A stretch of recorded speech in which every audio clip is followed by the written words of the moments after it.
అవనిని కత్తితో పొడవబోతున్న సమయానికి కరెక్ట్ గా అదే సమయానికి సత్య అక్కడికి వచ్చి వెనక నుంచి విక్కీని పట్టుకొని బలవంతంగా హాల్లోకి లాక్కొని వచ్చి అతనితో గొడవ పడుతూ మొహానికి మాస్క్ పెట్టుకున్నంత మాత్రాన నిన్ను గుర్తుపట్టలేను అనుకున్నావా? విక్కీ చేసిన నేరానికి నీకు శిక్ష పడింది, అందుకు నీకు పశ్చాత్తాపం కలగాలి, అందుకు రివెంజ్ తీసుకుందామని వచ్చావా రాస్కెల్ అని సత్య అడుగుతూ ఉండగా, అవునరా, ముందు అవనిని చంపి ఆ తర్వాత నిన్ను చంపుదాం అనుకున్నాను, కానీ ముందు నిన్నే వేసేలా ఉన్నాను అని విక్కీ అంటాడు. ఈసారి నీకు 14 సంవత్సరాలు పడతాయి, అప్పుడు గాని నీకు బుద్ధి రాదు అని సత్య అనడంతో విక్కీ ఇక సత్య మీద కలబడుతూ ఉంటాడు. దాంతో అక్కడ ఉన్న ఫ్లవర్ వాస్ కింద పడగానే సౌండ్ వస్తుంది. ఆ సౌండ్ కి ఇంట్లో వాళ్ళందరూ కూడా మేల్కొంటారు. అందరూ కంగారు పడుతూ బయటకు వస్తూ ఉంటారు. అవని కూడా శ్రీకర్ ని నిద్రలేపి తీసుకుని వస్తూ ఉంటుంది. ఇక విక్కీ, ఇప్పుడు అవనిని కాపాడగలిగావు, మరోసారి అవనిని కాపాడటం నీ వల్ల అని సత్యని వెనక తోసేసి విక్కీ పారిపోతూ ఉంటాడు. ఇక సత్య కూడా విక్కీని వెంబడించబోతూ ఉండగా అంతలో ఎవరది అని ప్రసాద్ అరుస్తూ బయటకు వస్తూ ఉండగా ఇక సత్య వాళ్ళ వాయిస్ విని, ఈ సమయంలో నేను ఇక్కడ ఉండటం చూస్తే నన్ను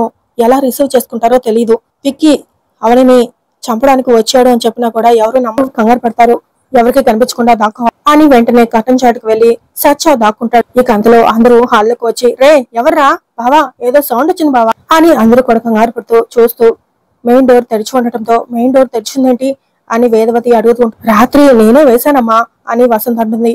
నీకు ఈ మధ్య మతి చెడింది కదా, వేశానని అనుకుని ఉంటావు అని పెద్దరాజు అంటూ ఉండగా, తలుపు తీసుకుని లోపలికి ఎవరైనా వచ్చారా, చూసుకోకుండా దీన్ని తనేశారా అని నిహారిక అంటుంది. ఓసారి అందరూ వెళ్లి వెతకండి అని ప్రసాదరావు చెప్పడం, అందరూ ఇల్లంతా కూడా వెతుకుతూ ఉంటారు. ఇక సత్య చాలా టెన్షన్ పడుతూ, నేనే గనక దొరికితే వాళ్ళందరూ ముందు దోషం అయిపోతాను అని అనుకుంటూ ఉంటాడు. ఇక అందరూ ఎవరు కనిపించకపోయేసరికి హాల్లోకి రావడంతో, రే ఎవరైనా ఉన్నారా అని అడుగుతూ ఉంటాడు ప్రసాదరావు. ఎవరూ లేరు అని చెప్పడంతో, ఏ పిల్లో వచ్చి ఉంటుంది, కాలు తగిలి ఈ ఫ్లవర్ వాస్ కింద పడి ఉంటుంది, ఇప్పుడైనా తలుపు సరిగ్గా వేసిరా వసంత అని చెప్పడంతో వసంత వెళ్లి డోర్స్ వేస్తూ ఉంటుంది. ఇక వేదవతి అందరూ వెళ్లి పడుకోండి అని చెప్పడంతో అందరూ పడుకోవడానికి వెళ్తూ ఉంటారు.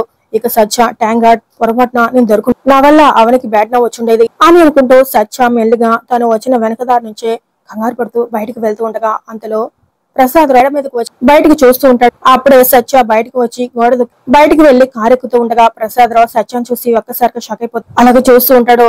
ఇక విక్కీ గాడి వల్ల అవనికి ప్రమాదం లేదు, ఈ రోజు అయితే కాపాడాను, ఎవరికంటా పడకుండా బయట పడగలిగాను, ఈ విషయాన్ని నేను మరింత సీరియస్ గా తీసుకోవాలి, అవనికి ప్రొటెక్షన్ కల్పించాలి అని అనుకుంటూ ఇక సత్య కారులో వెళ్తూ ఉంటాడు. ఇక ప్రసాదరావు వసంత మెయిన్ డోర్ వేయటం మర్చిపోయింది అనుకున్నా, కానీ ఇంట్లోకి ఏ పిల్లో వచ్చి ఉంటుంది అనుకున్నా, ఈ సమయంలో సత్య గోడకి బయటకు వెళ్ళాడు అని లోపలికి వచ్చింది సత్య అనమాట అని వెంటనే వేదవతి సత్య గురించి అవని గురించి చెప్పిన మాటలు తలుచుకుంటూ ప్రసాదరావు చాలా కంగారు పడిపోతూ ఉంటాడు. ఇక మరోవైపు సత్య వాళ్ళ అమ్మ ప్రభావతి సత్య కోసం ఫోన్ చేస్తూ ఉంటుంది. కానీ ఫోన్ కలవబడంతో ఏమై ఉంటుంది అని చాలా టెన్షన్ పడుతూ చూస్తూ ఉండగా అంతలో సత్య వస్తాడు. ఏమైందిరా నీకు, నన్ను కంగారు పెట్టి చంపేసేలా ఉన్నా, ఎప్పుడు ఫోన్ చేస్తే ఎప్పుడు వచ్చావు, కాలేంటి సరిగా కలవట్లేదు అని అడుగుతూ, అమ్మా ఈ రోజు అవని పెద్ద ప్రమాదం నుంచి బయటపడింది అని విక్కీ అవనిని చంపడానికి వాళ్ళ ఇంటికి వెళ్ళిన విషయాన్ని మొత్తం సత్య వాళ్ళ అమ్మకు చెప్పు. ఆ క్షణం నేను వాడిని చూడకపోయింటే అవనిని చంపేసేవాడు. అమ్మా నువ్వు దేవుని బాగా నమ్ముతావు కదా, ఆ సమయంలో నేను అక్కడికి వెళ్ళటం యాదృచ్ఛికమా, లేక అవనిని సేవ్ చేయమని ఆ దేవుడే నన్ను పంపించాడా అని అడుగుతుంటాడు.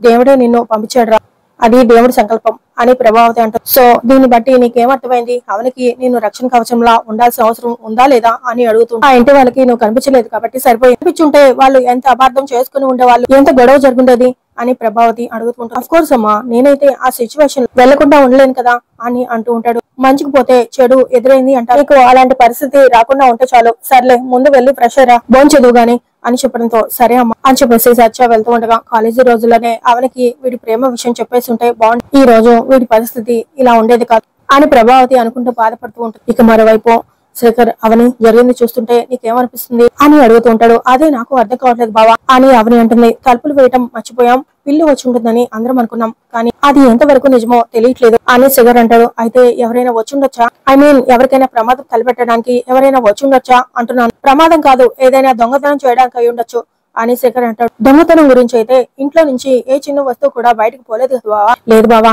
ఏదో జరిగింది, ఏదో ప్రమాదం ఈ రోజు మన ఇంటి వరకు వచ్చింది అని అవని టెన్షన్ పడుతూ ఉండగా అవని ఎందుకంత కంగారు పడతావు? ఆ ప్రమాదం ఏదో నీ వరకు వచ్చినట్టు అంత టెన్షన్ పడతావు ఎందుకు? పైగా నన్ను దాటే నీ దగ్గరికి రావాలి. నేను అడ్డుగా ఉండగా నీ దగ్గరికి ఎటువంటి ప్రమాదం రాదు. నువ్వు ప్రశాంతంగా ఉండు, పడుకో అని ధైర్యం చెప్పి ఇద్దరు కూడా పడుకుంటూ ఉంటారు. అవని మాత్రం నిద్రపోకుండా ఆలోచిస్తూ ఉంటుంది. అంతలో వేదవతి దగ్గరికి ప్రసాదరావు వెళ్ళగానే, రాత్రి సమయంలో ఏదైనా డిస్టర్బెన్స్ జరిగి తిరిగి నిద్ర పట్టదండి. మీరు బాల్కనీలో ఉన్నారు, కాసేపు ఆగినాక వస్తారులే అని నేను ఊరుకున్నాను. ఏమైందండి, ఎందుకలా ఉన్నారు అని వేదవతి అడుగుతూ ఉంటుంది. ఇన్ని రోజులు నువ్వు చెప్తుంటే నేను నమ్మలేకపోయాను, కానీ ఈ రోజు ఆ నిజాన్ని కల్లారా చూశాను. వేద ఇంట్లోకి వచ్చింది పిల్లి కాదు, అవని ఫ్రెండ్ సత్య. అర్ధరాత్రి సమయంలో మన ఇంట్లో వచ్చిన శబ్దానికి అతనే కారణం.